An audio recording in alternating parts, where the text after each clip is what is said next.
የሶማሌላንዱ ፕሬዝዳንት አሜሪካና ኢትዮጵያ የሶማሊያን የባህር በር ወይም ወደቦች መጠቀም ይችላሉ ሲሉ በቅርቡ እስራኤል ለጉብኝት በሄዱበት ወቅት ተናግረዋል።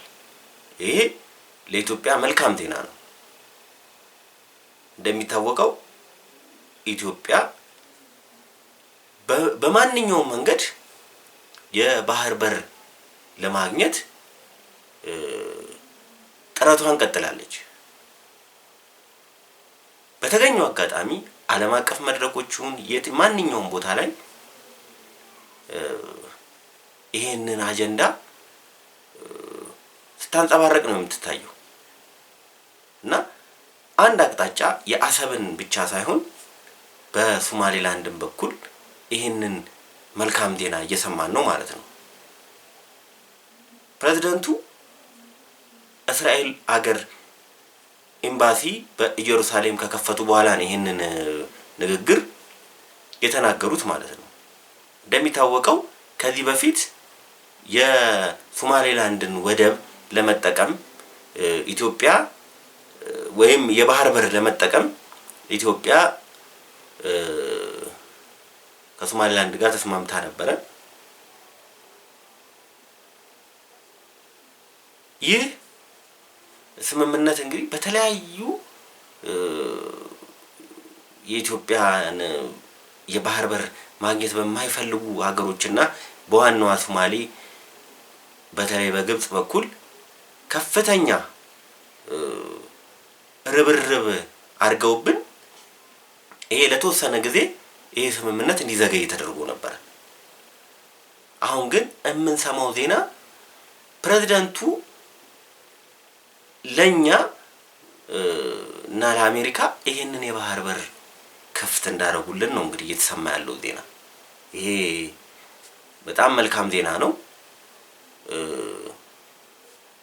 ያው ይሄንን ባህር በር አዘግተው መቀመጥ ለሚፈልጉ ኃይሎች ደግሞ መርዶ ነው። በተለይ እንደ ሻዕቢያ ላሉ ኃይሎች እንደ ግብጽ አይነት ሀገሮች ይሄ ከፍተኛ መርዶ ነው ለነሱ። በአሁን ሰዓት ሶማሊያና እስራኤል በተለይ እውቅና ከሰጠቻት በኋላ ከዛም በፊት ከፍተኛ ወታደራዊ እንቅስቃሴዎች እያረጉ እንደሆነ ነው የሚታወቀው በዚህ በቀይ ባህር አካባቢ ማለት ነው። እና እስራኤል የጦር ቤዝም ከዛም ዘሎ ሁቲዎችን ለመቆጣጠር በሚል የሰርጓጅ መርከቦችን ሁላ በሶማሊያ ባህር ላይ እንዳሰማራች ነው እየተሰማ ያለው ዜና። ይሄም ቀጠናው ላይ አዳዲስ የኃይል አስተላለፎች ቀጠናው ላይ እንግዲህ የግብጽ የበላይነት ነበር የነበረው። በሶማሌ በኩልም አሉ፣ በኤርትራም በኩል አሉ። አሁን አዲስ ኃይል እስራኤል መታለች። እስቲ የሚሆነውን እናያለን። ለኢትዮጵያ መልካም ዜና ነው የሚሆነው። የተቸገርነውን ያክል ዘመን ከዚህ በኋላ እንቸገራለን ብለን አንገምትም። የኢትዮጵያ ባህር ኃይልም ተዘጋጅቶ እየጠበቀ ነው እና በቅርቡ የቀይ ባህር ዋነኛዋ ፈላጭ ቆራጭ ሀገርና ገናና ስሟ ተመልሶ በዚህ አካባቢ ባንዲራዋና ዝናዋ ተመልሶ ወደዚህ እንደሚመለስ ወደ ቀይ ባህር እንደሚመለስ ሙሉ እምነታችን ነው።